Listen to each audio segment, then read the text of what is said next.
Anyways, we'll begin with situations in Nigeria where with barely 5 days to the much anticipated January elections in Nigeria, presidential candidates are holding last rallies in a move to secure support from over 90 million electorates registered to vote. Rallying through 36 states of the Federation, popular among the contenders are Peter Obi of the Labour Party, Bola Ahmed of the All Progressives Congress, and Atiku Abubakar of the People's Democratic Party. Making his sixth attempt to the presidency, Atiku was seen at the Mahmoud Ribadu Square in Yola, Adama, for what he tagged the grand finale of Rallies to recover Nigeria. Meanwhile, the All Progressives Congress candidate is expected to stage a final rally Monday and Tuesday. Peter Obi, on the other hand, has not taken to the streets as not only, taken to the streets to galvanize support, but also social media. Meanwhile, President Muhammadu Buhari, in his recent broadcast, appealed for a free and fair political environment, while also declaring his support for the APC candidate Bola Ahmed. Now, joining us to unpack all of this is Dr. Jide Johnson. He's the Director of Special Programs at the Nigerian Institute of Journalism in Lagos. A warm welcome to you, Dr. Johnson, and thanks for joining us again on the conversation. Thank you very much. Good evening to our listeners all over the world, our viewers all over the world. Beg your pardon. Good evening to you. It's a pleasure to be with you. Thank you. Thank you for having me. Now, the campaign for the presidential and National Assembly seats officially kicked off on Wednesday, September the 28th last year in Nigeria, marking a 150 days of campaign before the election date. What has been your assessment of the political rallies and campaigns so far? Are you satisfied with the level of interrogation and policies and the debates Nigerians have been having as they go to the polls? I think that I would say I'm satisfied with the level of engagement and interest that the younger generation have in the political process. However, in terms of articulation of programs and policies based on ideology and the intended plan of action for the candidates, I'll tell you I'm not satisfied with that.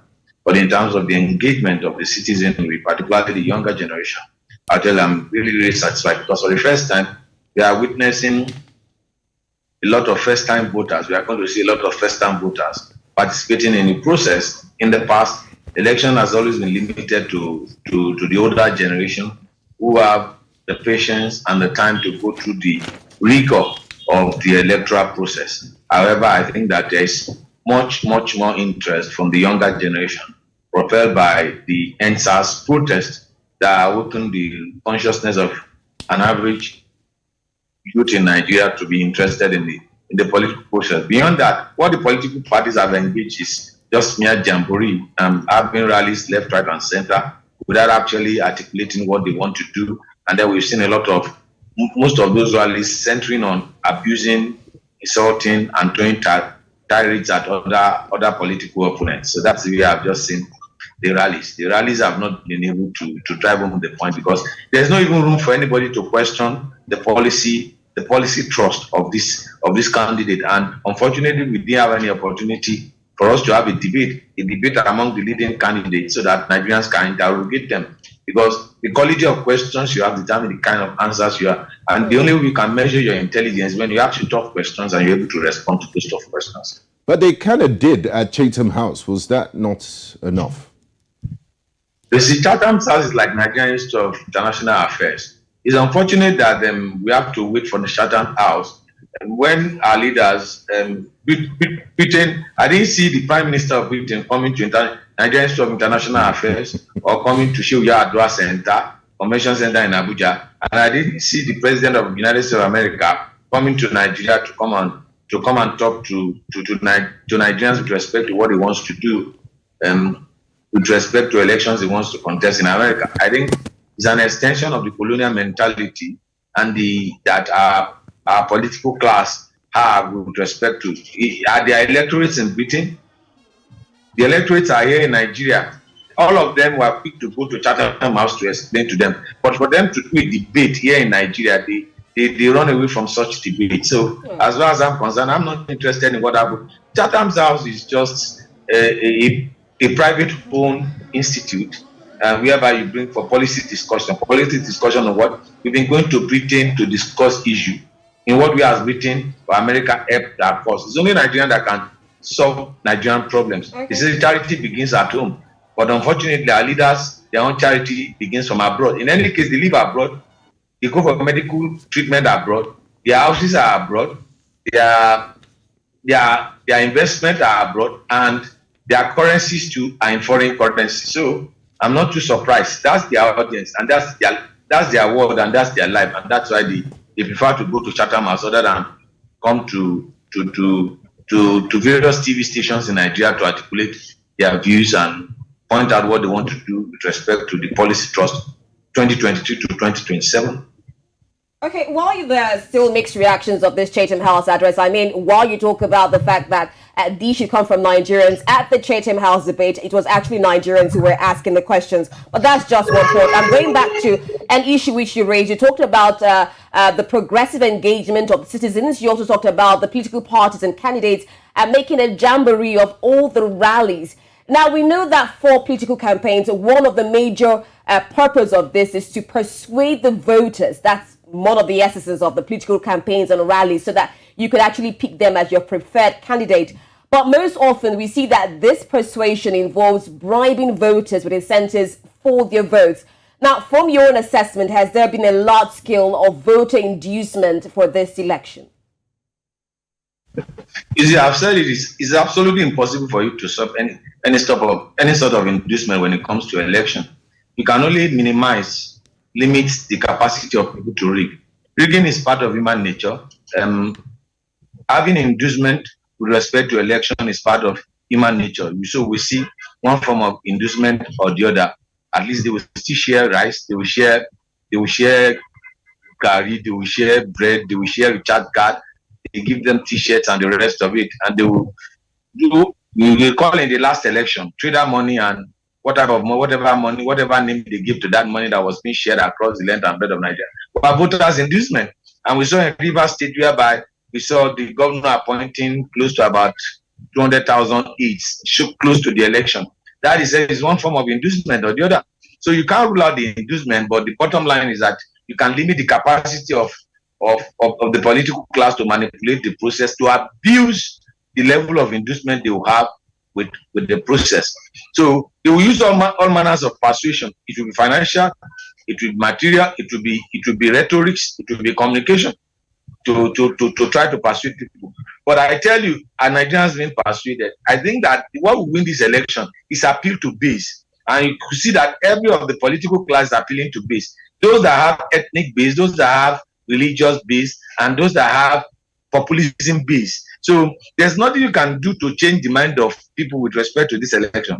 The minds are already fixated and is made up. And that's why you have seen, if you follow a lot of conversation online, you see that there are a lot of arguments on argument, counter argument, insult, tirades, and the rest of it, bullying going on online with respect still on this inducement. Sorry to bother, still on this inducement. Now, there are still wars on the street. I'm sure you're aware of the current cash scarcity going on. I mean, with the Naira redesign policy. And some people have even been saying that if I get cash now, I would actually want it because there is no cash in circulation. Has this in any way affected the manner of voter inducement or participation in this electoral process? What exactly is your take on that? If you check our experience with the democratic experiment since 1999, what the present political class have done is to perpetuate poverty. It's a classic case of bait and switch that they've used. So it's nothing new now. They perpetuate poverty, and when election comes around, they come up with one policy or the other to induce the voters, people that have been impoverished, and then they use that as an opportunity to get the leeway. I can assure you that if anybody should promise anybody any money, as little as 5,000 new Naira notes, I'm sure they will cast their vote for that person. You don't need rocket science for anybody to tell you that. Even Esau, permit me to go biblical, even Esau sold his birthright because of hunger. His birthright that belonged to him. You are not even talking of somebody selling his boat. If Esau could sell his birthright because of hunger, how much more somebody selling his mandate, his critical mandate, because of 5,000, because of 10,000. So they understood this process, and that's why they perpetuate this poverty in order for them to maintain their stranglehold on power. Because the question you need to ask yourself is, after 23 years of democracy, what do we have to show in terms of dividends?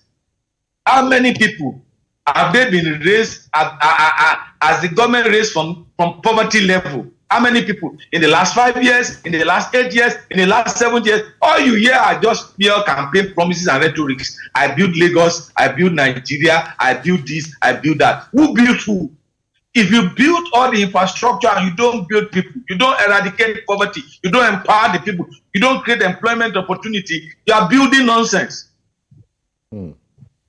Now, still talking money and politics, Section 91 of the Electoral Act 2010 provided that the maximum election expenses to be incurred by a candidate in the presidential and governorship elections shall be 1 billion naira and 200 million naira respectively. But the 2022 Electoral Act increased the maximum expenditure for a presidential candidate to 5 billion and that of the governor to 1 billion naira. From your assessment, how expensive have these campaigns been? And do you think these candidates actually adhere to these limits put by the Electoral Act?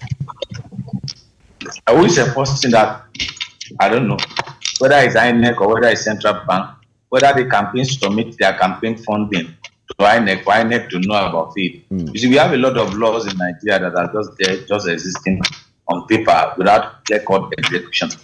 Let's digress a little and relate it to this Naira policy which we have. We have BVN, we have single treasury account, we have all manners of policy with respect to this. But were we able to solve some of the problems they are saying that this new cash policy will solve? I think we have had policies over the years that have been designed to solve the problem that they are claiming that this new currency design will solve, and yet we have not solved those problems. The problem of Nigerian is not laws, it's the application of the laws, it's adherence to those laws. With respect to the amount of money that is voted, one of the things you must understand with this Western democracy is that Western democracy is highly expensive. It's highly expensive. That's why some of us have argued that do we need this election? You are talking in terms of the candidates. What about the money that is voted by INEC to conduct the election? It runs into billions of naira. Some of us have argued that they should just keep the election and just share the money to all of us. And then whoever wins the election should just continue. We should forget about the election. Because at the end of 4 years, even those that win the election don't come out. Nigerians don't come out good with the outcome of the election. And then even if you look at the investment we have made into this democracy and you look at the turnout of voters, you begin to question, do we need this type of democracy? Do we need this type of Western democracy that is expensive, yet you have no turnout of voters for the election? In the last, in 2019, the votes Buhari got in 2019 is less than the vote he got in 2015. Despite the fact that we had more voters, registered voters, compared to what we had in 2015. The bottom line is that even the president of the Federal Republic of Nigeria was elected with less than 60 million votes. We have seen a situation whereby governors of state have been elected with less than 250,000 votes. And that person will claim to have a popular mandate. What do you think is responsible for that, Dr. Johnson? What is responsible for that is, one, look at the process. Look at the entire electoral process. There's pre-election activities. You queue to get your permanent voters card. You queue to get everything you need to do in Nigeria. You have to go through pay to get it. So you queue to get your to register for your voters card. You queue to get the permanent voters register. You queue again, and then for you to have easy access to it, you have to cut corners here and there, probably bribe one person or the other. So we make the process cumbersome. We don't make it voters friendly. We don't make it citizen friendly. There's nothing that is users friendly in Nigeria. Not even the voting process. On the day of the election, your criminal people are going to go out and you are going to see the process, the pains that people will go through in order to cast their vote. So invariably, they understood that it is very difficult for you to rig the election. when you have majority of the people coming out to vote. But it is very easy for you to manipulate the process when you have low voters turnout. So the political class and the political system has been orchestrated in such a way to make people not to be interested in the entire political process. That's the reality. Okay, now, Dr. Johnson, still looking at the whole political process right now, looking at the atmosphere, I mean, most of the opposition candidates have been complaining about not being able to fully campaign, especially in Lagos. We had complaints from the People's Democratic Party. We also had complaints of the Labour Party. I mean, in their last rally, we saw some people being injured. Now, has there been a fair environment for opposition parties to actually campaign and rally for these elections? This is where the government needs to come in, and this is where INEC needs to come in. I can assure you that there's no level playing ground when it comes to campaigning. It cut across most of the states in Nigeria. It's not peculiar to Lagos. We even have a situation, an unbelievable situation, whereby a ruling party in a state is preventing the candidate of his party from campaigning in the election. So most of, I think that there is a need for us to have a conversation. Thank God your program is called The Conversation. For us to have a conversation moving forward with respect to respecting democratic norms, democratic principle. You see, you said the beauty of democracy is that majority will have their way, but the minority will have their seat. The right of access to the public sphere belongs to everybody. And some of the things, some of the abuses we have seen is the fact that you see people using public resources. Now, when the governor of Rivers State is making an address, you see the flag of Rivers State and the flag of PDP behind him. When the governor of Lagos State is making an address, you see the flag of Lagos State and the flag of APC. It's an abuse. It's an impeachable offense. The moment you are elected under a platform. The moment you are elected, you are no longer the governor of your party. You are the governor of the state. So you must move beyond the parochial interest of your party and see yourself above those parochial interests and see yourself in the larger picture of the state. So we have seen situations whereby governors have prevented candidates of other parties from campaigning. We should have a process whereby INEC can impose a fine, or they can approach an agency of government that will see to that. Because the bottom line is that you must give everybody opportunity to canvass for their votes. Let them canvass. Let the people that have the power. Sovereignty in democracy belongs to the people.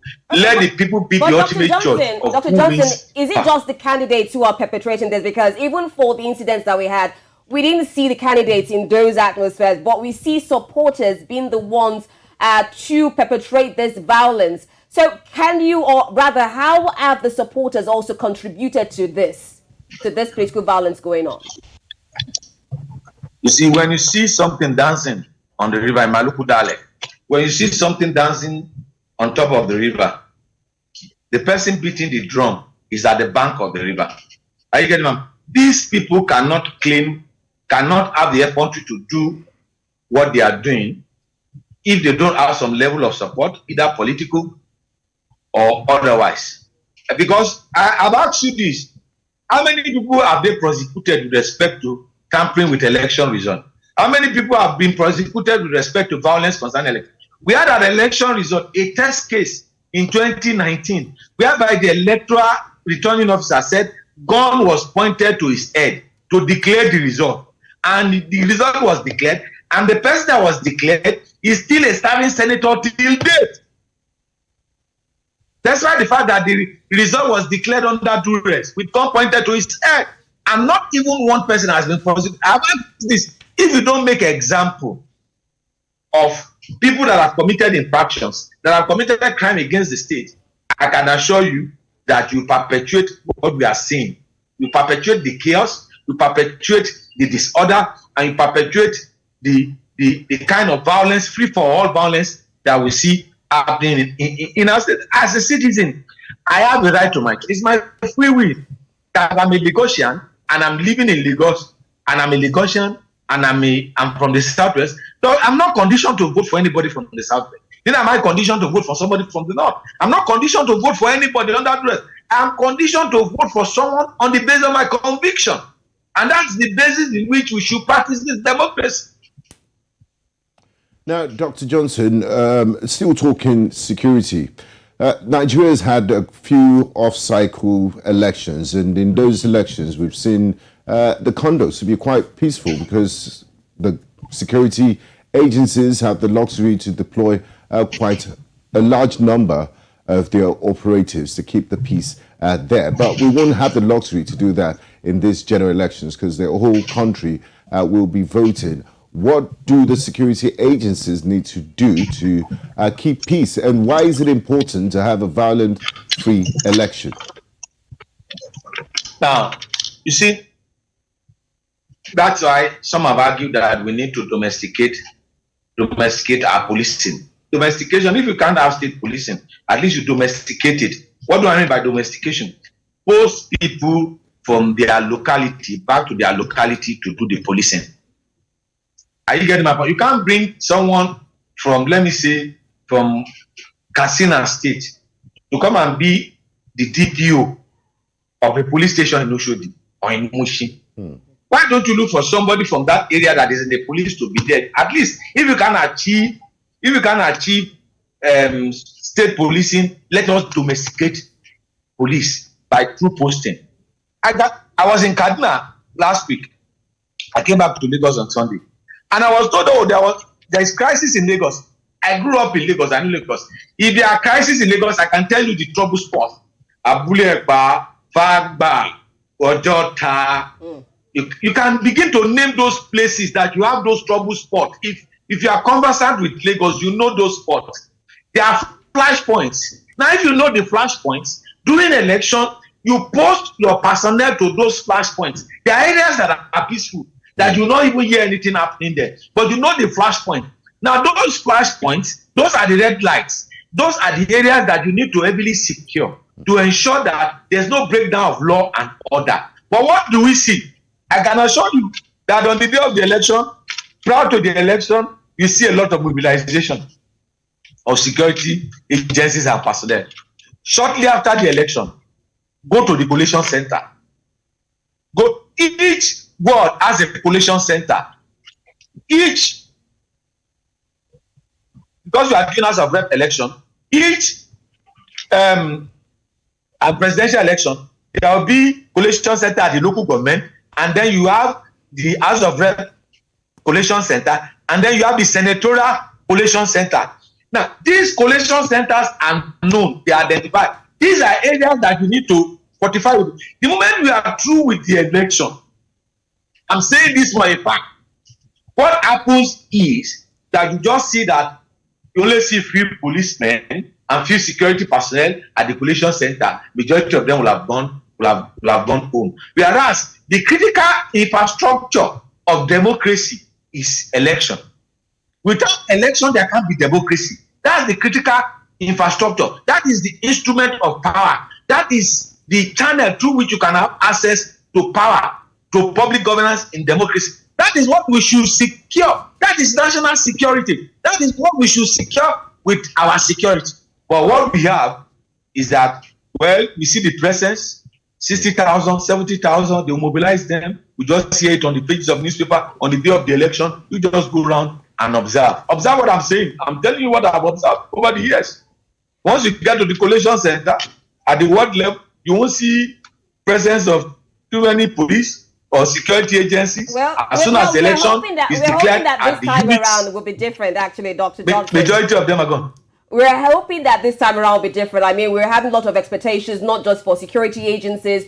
We also have expectations even for INEC, the people, the umpire for this particular elections. And of course, our focus will be on Nigeria to make sure that there is a free and fair election. Thank you so much, Dr. Jide Johnson, for joining us on this conversation. As, of course, we hinge towards Nigeria's elections. Thank you. It's a pleasure to be with you. Thank you for having me.